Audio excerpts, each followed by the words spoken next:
Today on Market Journal, Husker Harvest Days is an annual event that showcases the latest in agricultural equipment, tools, and technology. We'll take you there to see what has people talking this year. And whether you've been farming for 5 months or 50 years, we all need a little help sometimes. We'll let you know what the Nebraska Rural Response Hotline is doing to make sure you know where to turn. And here's a story all the way from the land of the rising sun.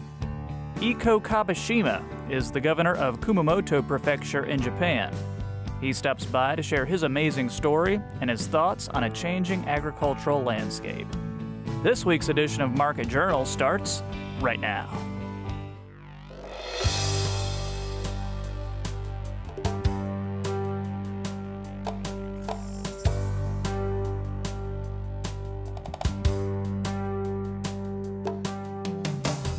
Market Journal, television for agricultural business decisions, is a presentation of the University of Nebraska-Lincoln's Institute of Agriculture and Natural Resources. Promotional support is provided by the Nebraska Farmer Magazine.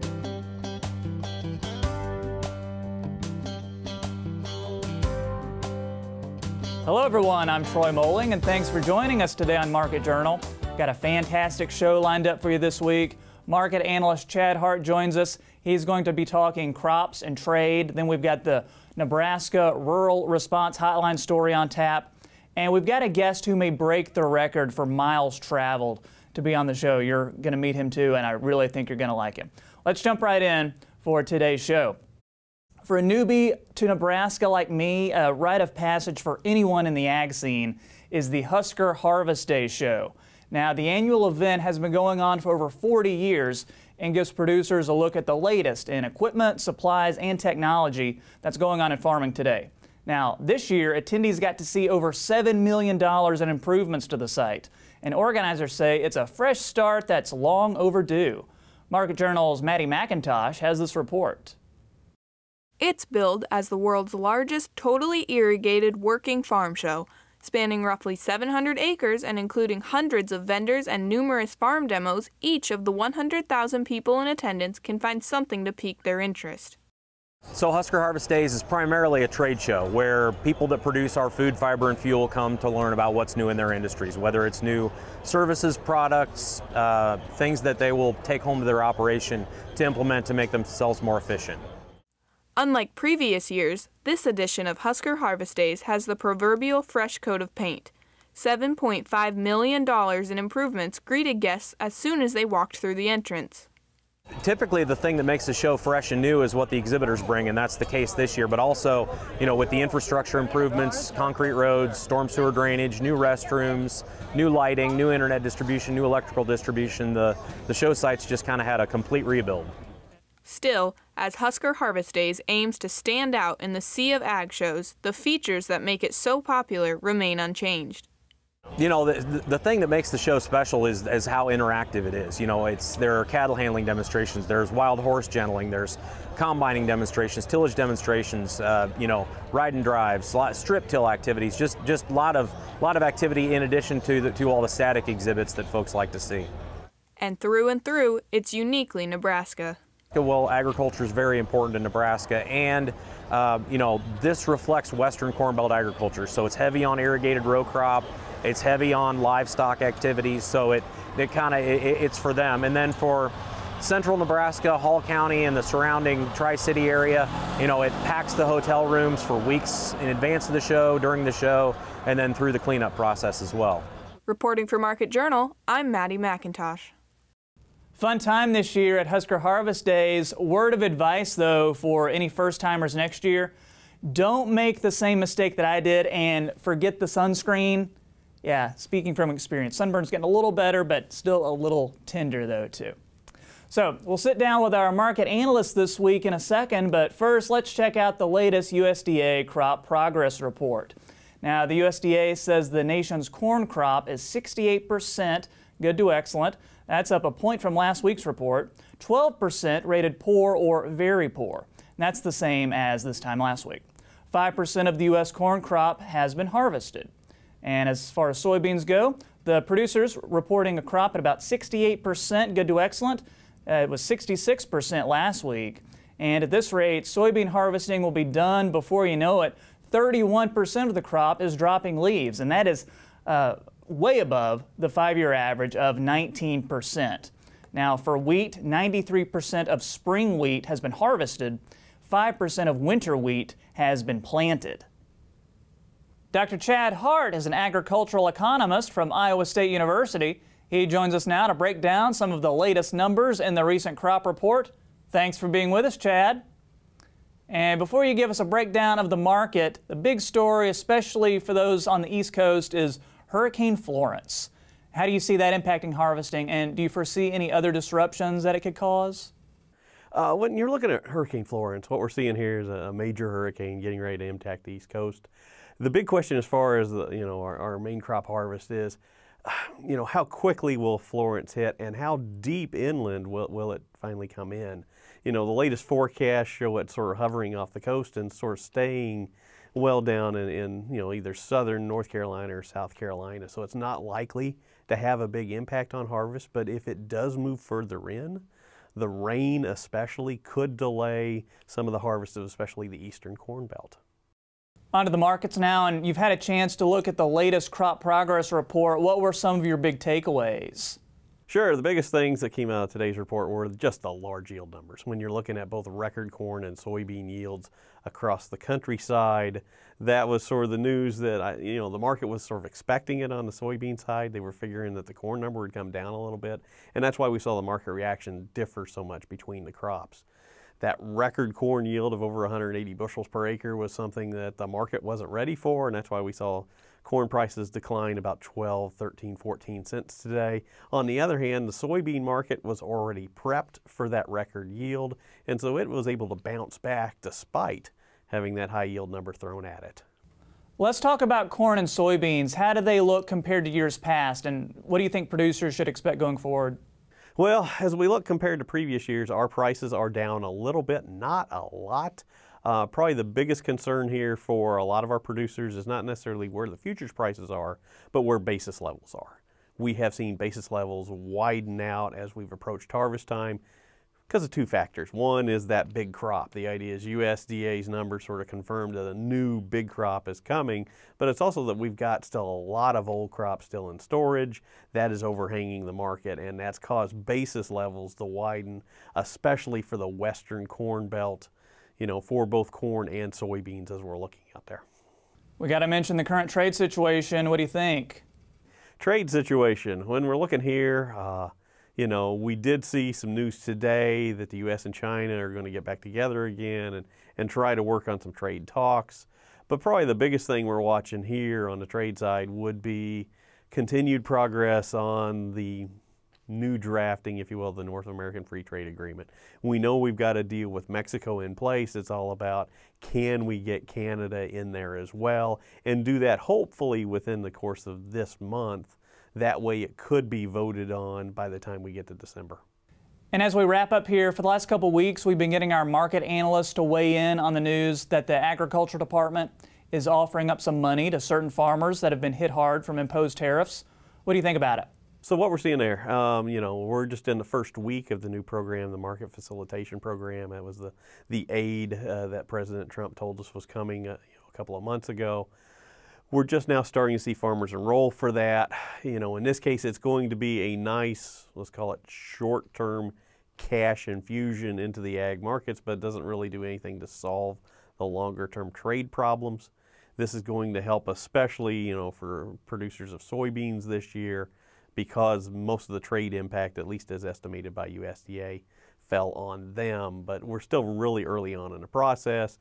For farmers to enroll, they have to harvest first, and so we really won't see these payments start to roll out until harvest is over.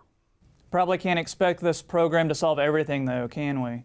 In this case, the program's not meant to make them whole. It is meant to, if you will, help soften the blow. And the way they're measuring this is they're saying, okay, we're just looking at it from a pure pricing impact. And so if you're producing the crop this year, we're going to assume that you've been hurt by the trade stance, and therefore you're going to get a payment under this program. Dr. Chad Hart, always good to talk to you. Next week, we'll be joined by crop economist Dr. Frayne Olson from North Dakota State University. If you have a question that you'd like for me to ask him, email us or get in touch on social media, and I'll be sure and pass your question along during the interview. Now, moving on, and the Nebraska Rural Response Hotline is there to help if you've got a problem, big or small. Services including legal advice, family counseling, financial paperwork, and more are all just a phone call away.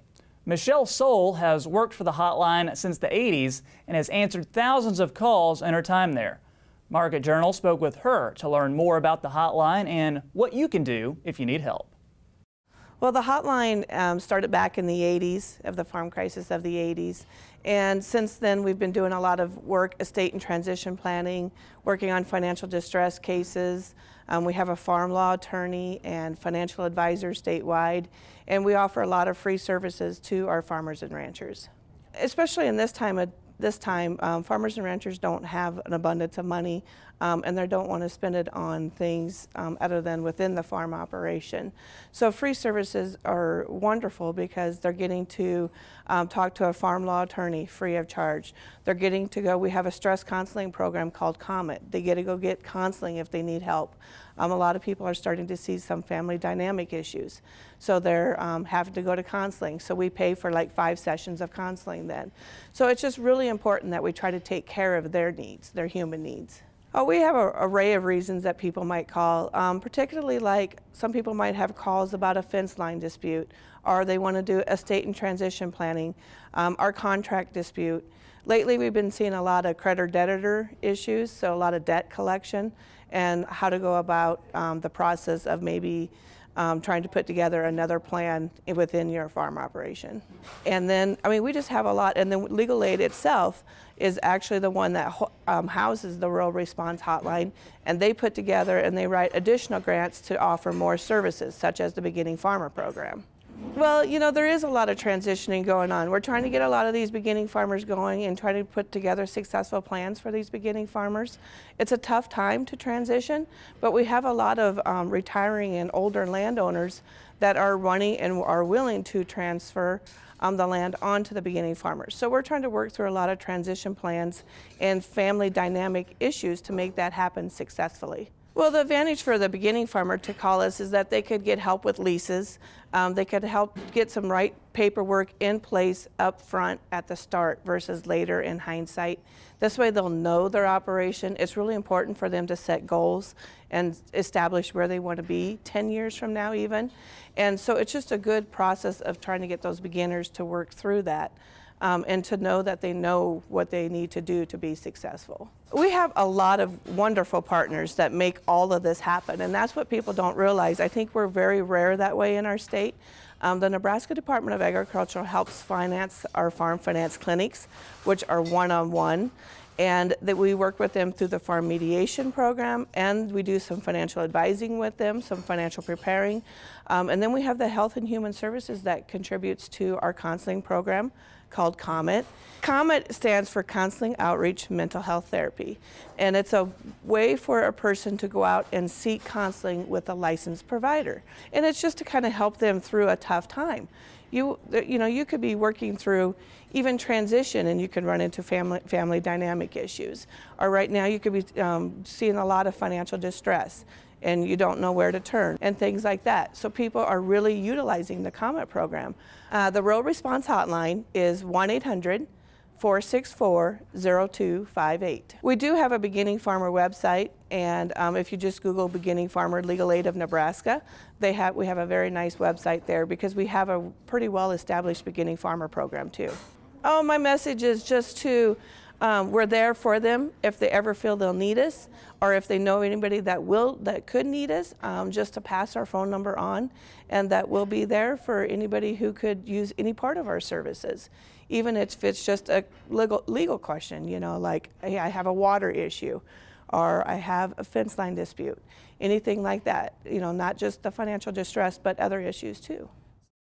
They do wonderful work at the Rural Hotline. We definitely encourage you to reach out if you'd like to take advantage of any of their services. Moving on now, and when you think of Japan, things that come to mind might include sushi, anime, or your Toyota sitting in the driveway. Agriculture isn't usually a word that's on the list. And yeah, when compared to the United States, Japan is far behind us in areas like farmland and those who work on it. However, one of Japan's strongest pockets of agriculture is led by a man whose future success was shaped by his time spent in Nebraska and the skills he learned here.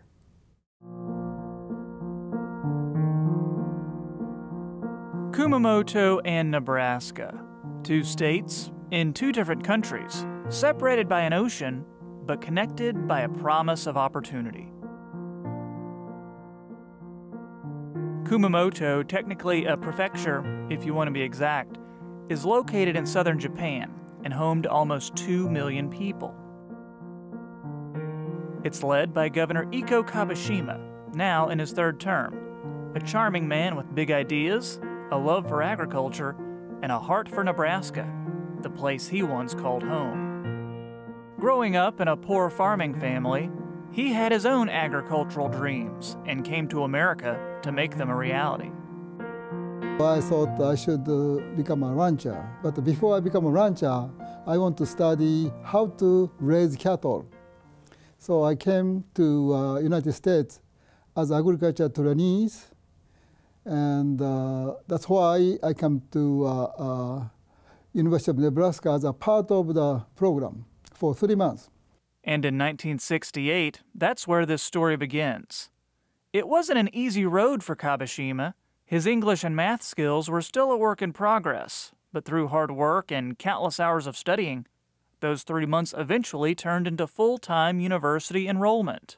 When I entered the University of Nebraska, I was already get straight A's, so they let me become a special student. And special student, not only we get the tuition fee free, and also not only we get a scholarship, but they let me research from freshman year. As the years went by, those dreams of having his own ranch expanded, along with his opportunities. Kabashima earned degrees in animal science and agricultural economics from Nebraska, and later a PhD from Harvard. Hello, my name is Ikuo Kabashima. With a track record of prosperity as a popular Japanese politician, Kabashima is back in Nebraska to share his recipe for success, effective leadership, and agricultural sustainability at the institution that helped him all those years ago. Well, he's wicked smart, no question about that. We had a chance to talk about culture and approach to leading, and so I'm really excited to, I got a chance to hear his insights about, basically how culture can eat strategy for lunch. And I think that's very true. We talked a lot about the importance of having a common shared vision. We talked a lot about the importance of teams. And so I think his education and his persona fit very nicely into our fabric and our approach here in Nebraska. Kabashima took what he learned in the U.S. back to Japan and helped build a thriving prefecture. Today, Kumamoto ranks 6th in Japan in agriculture. It leads the country in exports of tomatoes and watermelon and supplies yellowtail, a fish popular in sushi. It's a good fit for the former Husker. In Kumamoto, agriculture is a very important industry. So it's very resemblable to Nebraska, For Nebraska, agriculture is very important. And in that sense, I study agriculture in the University of Nebraska is very much useful because I have knowledge about agriculture. Usually, many governors do not have a similar kind of experience like me. I know agriculture people to be happy because you have a very good, hard memory too. Agriculture is very difficult. The lessons that he learned as an animal science major, the lessons he learned as an ag economist are exactly the tools he's applying to governing the most productive, one of the most productive agricultural zones in Japan. I think the integrated systems thinking that Nebraska and the Institute are known for, I think that's exactly what the doctor ordered, and having him come back and share a little bit with our students, pretty fantastic opportunity. Borrowing from the lessons he learned working in agriculture and public service, Kabashima has focused much of his time in office on economic advancement and community pride, which is manifested in Kumamon, Kumamoto's larger-than-life mascot. Kumamon, Kumamon, Kumamon, Kumamon, Kumamon, Kumamon, Kumamoto no hoshi, Kumamon. I have a formula for future agriculture. Return for agriculture for you equal price and quantity minus cost, because you have to make this optimize price, optimizing quantity, optimizing cost. And to increase price, you have to brand yourself, brand your state's production. And as Kumamoto's global profile increases and Nebraska remains a key player in agricultural research, the hope is that both spots will be uniquely positioned for a long-lasting partnership. In fact, it's already been happening. I think the potential there for working collaboratively in our teaching and learning research. And then I know one of the things the governor is really excited about is they don't have an extension service, and he created one in Kumamoto. And so he's already talked with Dean Hibbard about partnerships and how we might be able to learn from each other in that space. The governor is also eager to see what's in store for the next generation of agriculture innovators and is ready to tackle challenges head on.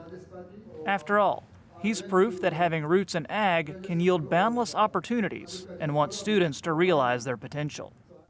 People think agriculture is not developing, but I think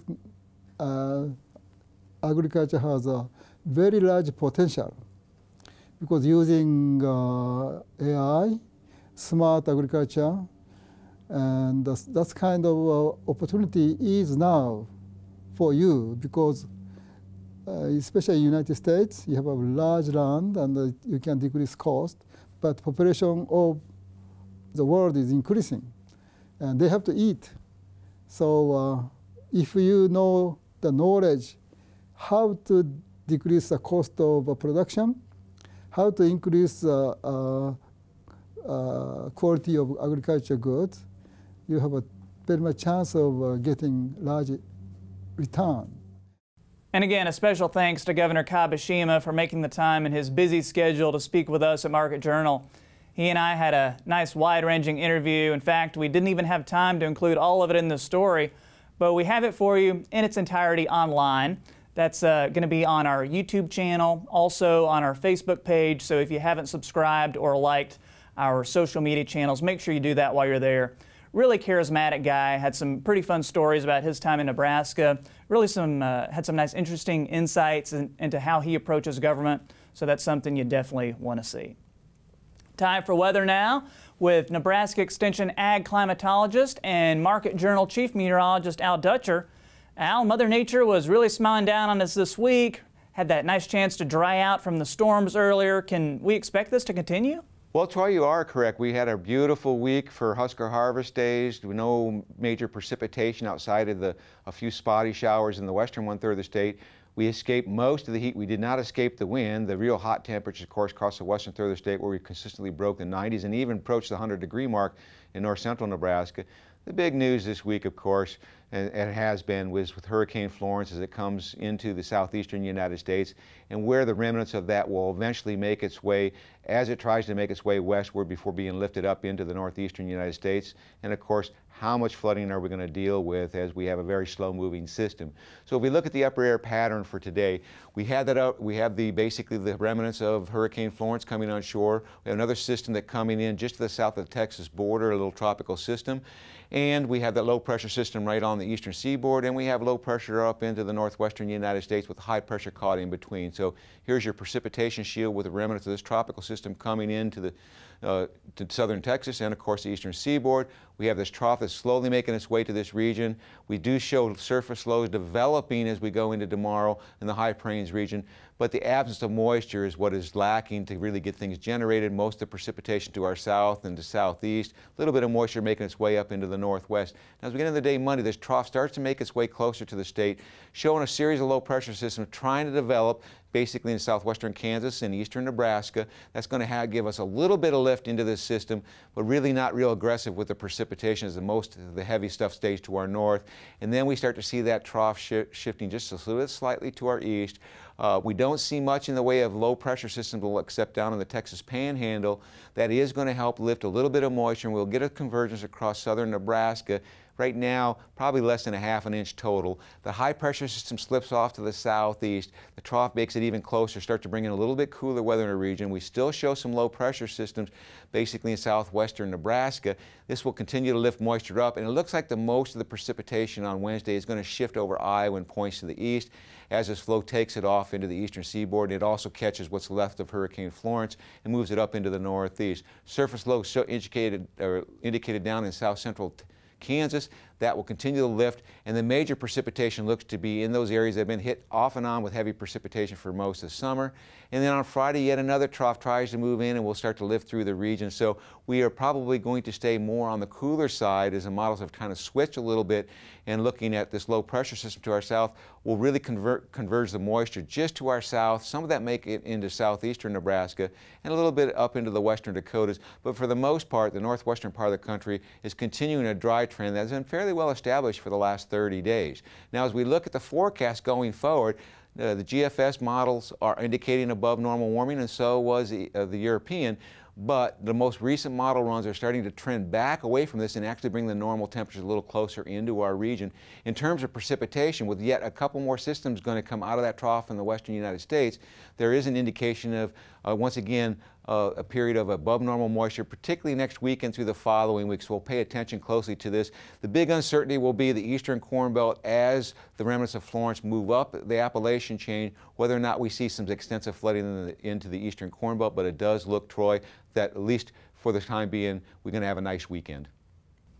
All of today's stories are available individually on the Market Journal website and through the Market Journal mobile app. And keep up to date with the latest in ag news by following us on Facebook, Twitter, and Instagram. That's going to do it for this week. I'm Troy Moling. Thanks for watching. We'll see you next time. Join Market Journal online at marketjournal.unl.edu. You can also follow us on Twitter, Instagram, and Facebook. Promotional support is provided by the Nebraska Farmer Magazine. Market Journal is produced by the University of Nebraska-Lincoln's Institute of Agriculture and Natural Resources.